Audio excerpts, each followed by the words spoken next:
This is Real Oregon Lifestyle with Andrea Fay and Jenn Fiddler, two licensed real estate brokers who share their love of all things Oregon. Hello, everyone, and welcome to Real Oregon Lifestyle. I'm Andrea Fay. I'm Jenn Fiddler. And today we have a fun episode. As promised, last episode we talked about a little bit about market statistics and what we're seeing. And as promised, we're diving a little bit deeper into that this time. And we've got, lots of people that ask us all the time about the market and what it's doing and how that's going to affect them. And Jenn, we've gotten a little bit into the stats, but really how it affects sellers and buyers is kind of an amazing thing. And pricing is the biggest part of getting something to move on the market these days. And, tell us what you got about that. I've had this discussion a lot lately with both people in the industry as well as consumers, like you were saying, and pricing is extremely difficult. You may not know this, but behind the scenes, when we come to you as a seller with a price, it's because we did a tremendous amount of research behind the scenes trying to figure out what a good price for your home is. We do that in a combination of factors by looking at the comparable home sales. I tend to go back and look at everything from a broad perspective. So I'll pull up a listing, pull up the neighborhood, and I'll look at everything that's sold within the last 12 months, just to get a feel for the neighborhood if I don't already know it right off the top of my head. I do the same thing. It's 12 months. Yeah. And then I kind of start looking, what the market was doing at certain times. And if you look at when the market really started to pick up, that was December, because there was such a lull in inventory and such a housing shortage that, we started to see prices really increase. So then I kind of take that into account too and look at comps from, like December on, say I was pricing a house for now. And then I kind of narrow that down to the last month, 3 months, and kind of look at all of that. I look at what's pending, and I call all of those brokers if they'll give me the information about how many offers they got. A lot of times I can just tell if it was on the market for 2 days and they had an accepted offer, it probably went with multiple offers. But I try and make a call to every one of those pending agents to see what their level of activity was, everything like that. Obviously, I can tell if a listing was on the market for 53 days before it had a pending sale. That's probably not going to get full price. So we're coming up with just a compilation of information. And then in this market, one thing that you really have to look at is what you think the market can bear. So if I'm pricing house between 5 and 600,000, and within a 1 mile radius, there are no other homes between 550 and 600,000, I know I can probably go a little bit on that higher end. However, that being said, we really wanted to talk about the dangers of overpricing a home today. I personally have made that mistake many times. Asking for price reductions is not fun. And, I think the biggest thing to know that even in a seller's market, buyers are extremely savvy. And they kind of have an idea of what a house should sell for before they even get there. And a lot of times, if I'm representing a buyer and we go to a listing that's even just slightly overpriced, they won't consider it because in their mind, they think I may have to pay over in order to get this house. When that's not necessarily the case, they might just have to pay full price. They might even get it for a little bit under, but they're not even willing to compete. So more now than ever, the danger of overpricing a home has never been more prominent. I have a listing that's been sitting for a while. We've overpriced it to start with, and we've reduced the price to probably where it should have sold, and it hasn't. So it's a tough game. Though. I mean, I think that the dangers in overpricing are the cost is higher than it ever has been. And, everybody we like, as realtors, we are on your team and we want you to get the highest dollar amount for your home that we possibly can. But we also have to be realistic with that. And we also have to have a strategy when it comes to pricing it. And Jen, you're absolutely right. It's one of those things where it can actually cost a seller dramatically more. And in the sense that when a buyer goes to that house, if it's overpriced, they're going to go in and they won't even come to the table to compete because of the fear that they're going to have to overpay anyway. Like everybody knows, like we're paying probably 100+% for that house, right? So then if you already know that going into it and the house is overpriced, then you're going to really overpay. Well, people aren't stupid and they don't want to make a dumb decision when it comes to home prices.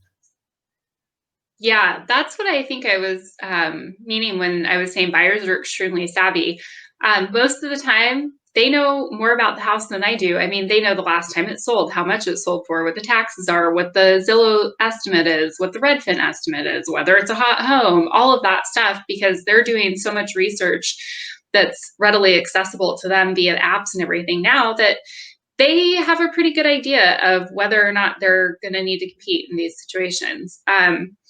So back to this whole the danger of overpricing thing, the constant in real estate, no matter when you're selling and what kind of market it is that the longer your house is on the market, the lower the price is going to be. So days on market always correlates to lower selling prices. It just always is that way. And you want to avoid days on market as much as possible. Somebody said to me that days on market are like the number of boyfriends or girlfriends you've had. It's like one of those things that it's like the longer it's on the market, everybody starts to wonder, why isn't this thing sold? Then, What is wrong with that person and what is yeah, wrong with that house? exactly. And the house, like, even if you price, like, for example, the one I have, the owner wanted to go about $20,000 higher than I thought it could sell for. I told him we can try it, but within 10 days, if we don't have an offer, then we need to reduce the price to what I suggested. So we reduced the price to the high end of what I suggested. Still didn't sell. We reduced it to the low end of what I suggested, and we're starting to get some activity now. But with about 35 days on the market, I can almost guarantee we're not going to get a full price offer.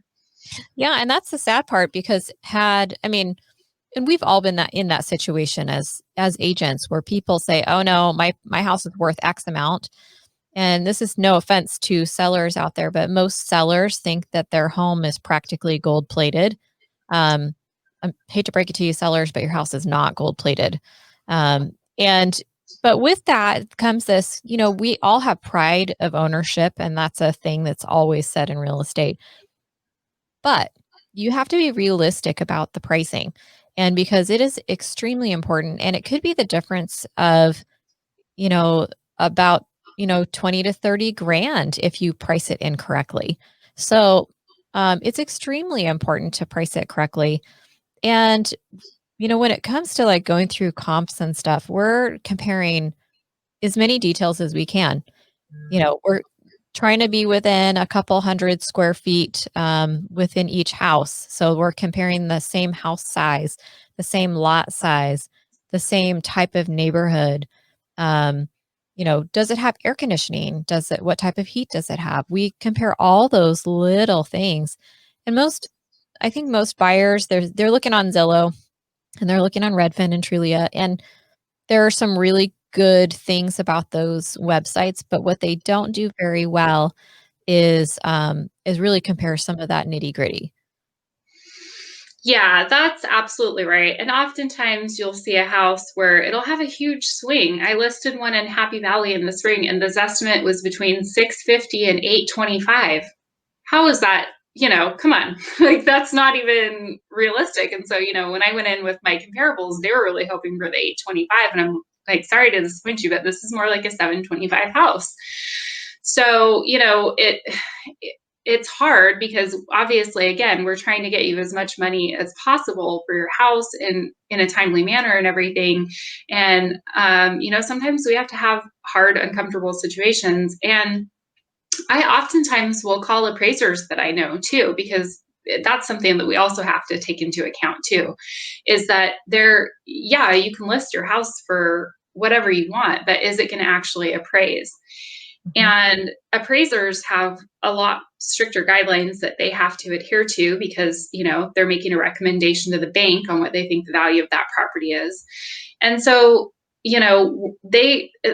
what their opinion of the value is too is where we're going to start to potentially get into trouble. It's like I've told people I could probably maybe sell this house for more, but we're going to run into appraisal issues.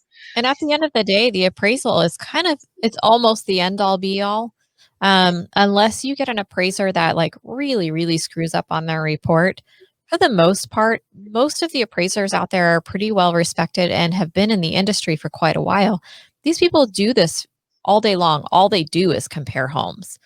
That is their sole job, to compare homes and prices. And it's interesting that you've got that scenario right now. In my office, I'm the manager of our office, and we've got an agent that has been asking me about similar questions. Her clients wanted her to price the home about $20,000 higher than what she was suggesting. She ended up, I think, splitting the difference with them, and they ended up going for about 10,000 above asking price. Somehow they got lucky, and got someone on the line that wrote an offer for above asking price. That's a whole nother thing that the agent on the other end, it sounds like they were kind of inexperienced, because they didn't have any competition. There was nobody else writing offers, but this particular house also had a pool. And so, when it comes to appraisers are comparing homes, and, there are certain areas that they compare to and certain areas that they do not, because we know there's a certain area that's going to be more valuable and there's a certain area that's going to be less valuable. And then add something unique like a pool to the mix. And you're trying to figure out, okay, is that pool valuable? Is it not valuable? The appraiser is going to be adding or subtracting to that figure. And anyway, it was one of those. The appraiser went to the house, and turns out my agent was correct in her pricing. And of course, I mean, sorry, seller, but the seller was not. And it makes it a little bit harder, because then when an appraisal comes in low, you've got all of a sudden a problem to deal with. You've got an extra piece of negotiation. You're renegotiating the price that you've already negotiated. And that adds a whole big can of worms. Yeah. And, depending on the house and how competitive the offer situation is up here, I don't know if you're seeing this, but we are seeing appraisal waivers or people offering to bridge the appraisal gap if it comes in low as part of a strategy. But if you get offers in where you don't have anybody that can or that is willing and able to waive their appraisal contingency, it's tough. You're going to be sweating that. I listed a house that I really couldn't find comps for at $495, but I knew that it was going to sell pretty quickly. And I thought maybe a little bit over asking, but I really couldn't justify anything over $495. We had like 13 offers. It went up to $547. It was awesome for the sellers. They were excited, but I was freaking out about the appraisal because I could not comp it out at $547. The appraisal did end up coming in, but I had to fight for that and be like, okay, here's the list of updates they've done. This is the cost associated with those updates. I went and met the appraiser in person to make sure that they knew everything that those people had put into the house. They didn't miss any detail, because that kind of stuff they can make adjustments for and stuff. And it might not necessarily be stuff that's easily just, something that they could walk through and see, like, oh, that's a $30,000 kitchen remodel. Well, an appraiser might not know that off the top of their head. So behind the scenes, your agent is fighting for your appraisal value to come in, no matter what the situation is. But again, we're held to, certain standards, and there's only so much that's within our control. No, that's so true. And I think that you're right. I mean, it's the nitty gritty of the pricing that we do. Again, we love our online tools, Zillow, Trulia, Redfin, all of those. They're really, really handy, and they put information into the consumer's hands that wouldn't have been there years ago. That's very, very helpful when it's correct info. But we do find that there are a lot of mistakes on that step. And so then when we get into it and then we are comparing those things and an appraiser's also comparing those things, it's very helpful. And you're right, as agents, we do sometimes have to fight for that to get that price for our sellers. And down here in the valley, we don't see we do see appraisal waivers a little bit. We do see people coming up and, saying, yeah, I'll take care of, the difference between appraisal up to X amount. But we don't see it probably quite as much as the Portland area does. Yeah, it especially this summer when things were really competitive, it was pretty common strategy used in order to win. And to be quite frank, that is not financially feasible for very many people. I mean, if you're buying a $500,000 house, you're putting $100,000 down, and you're paying your closing cost of maybe $10,000, $12,000. That's a lot of money, and sometimes in order to get that house, you might have to go up to 550. Can you bridge that gap? That's $165,000 that somebody has to have, and that can be very, very tough. Absolutely. Andy, I brought something because kind of to wrap around back to the how we price things. The idea is to get the most visibility for your house. And this pyramid, I've seen it a number of times over the years. Your percentage of potential buyers, if you're 15% over market value, you're only going to appeal to 10% of buyers. If you're 15% under market value, you're going to appeal to 90% of buyers. Where you want to hit what is considered market value is where it appeals to about 60% of potential buyers. This is kind of one of those things that doesn't apply in every case by any means. But just to give you an idea of kind of what we're keeping in mind, I thought this was a really good visual. And you're trying to appeal to as many people as possible, get as many people into that house as possible. And you're better off slightly underpricing the house than slightly overpricing it is really the point of this pyramid. 10% over market value eliminates 70% of your buyers. And in the case of my listing, we were just about 10% over market value. And it really affected the amount of showings we're having. And the fact that we've been 34 days on the market in Portland without an offer. I mean, there you go. The illustration in real life.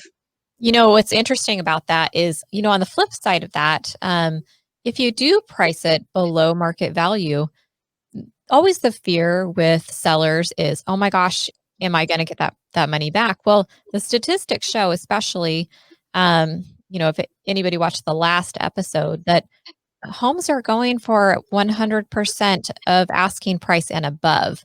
So yes, the answer is yes, you're probably going to get that back. And what we have noticed in the market, and the market actually dictates this, not us, is you're going to, if you price something below market value, the market will always come up to what the house is worth.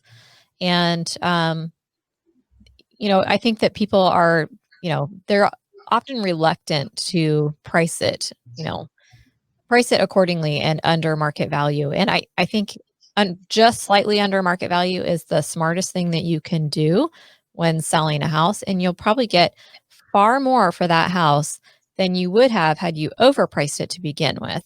And the dangers in overpricing is that 20 or 30 grand that you could have made on that house, you've now lost, and then some.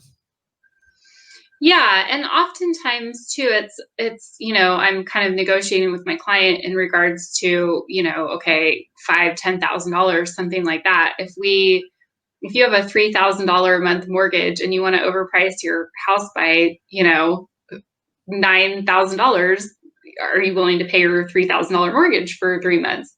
It's a wash. You know what I mean? Like there's a lot of things to consider when you're thinking about all of this. It's definitely not easy. I mean, we don't take this lightly by any means. A lot of our blood, sweat, and tears goes into pricing and how, we want to get the most, but we also don't want to ever do the danger of letting your house sit. That does you no favors. Yeah, absolutely. And, if that's one thing that comes up a lot is, okay, so say your house, say you want to price it at what you're at, and statistics are showing that that comp doesn't actually support what you want to sell it for. That means you run the risk of sitting there for, maybe 3 or 4 months, maybe longer, waiting for a buyer to come around. Well, in that time, you've paid taxes and you've paid insurance and any other expenses, heating the house, whatever goes into taking care of that house. How much money is that? And if you price it accordingly, you know, to what we suggest that you price the house, are you going to make up that money with, just by overpricing? So that's the big question: is how long do you want to wait? Because if you don't really have that long to wait for your house to sell, pricing it just under market value is probably going to serve you much better than if you were trying to overprice it. And it's a little bit tough because we do sometimes our clients are looking at Zillow, and you're just your example with the range of 600 to 800. Well, that's a huge range. Well, if they're thinking that 800 is what they want, and that's not realistic for that home, that house could be on the market for a very long time. Yeah, absolutely. Yeah. Yeah, it's difficult. I think the biggest thing is just, have a realistic conversation with your agent. Know that we're coming to you with the best of our abilities, the research. We've put a lot of thought into it. And just key takeaway, the longer you're on the market, the lower the offers are going to be. And that is a constant in real estate, no matter the market. Yeah. You know what? If we're talking about days on market, if that house is still on the market in like 10 or 12 days, then believe it or not, like those days on market can shift depending on what the market's doing. Mm-hmm. And if the average days on market, is say 45 to 50 days, if that house hasn't gone under contract within like 10 or 12 days, then it's definitely overpriced.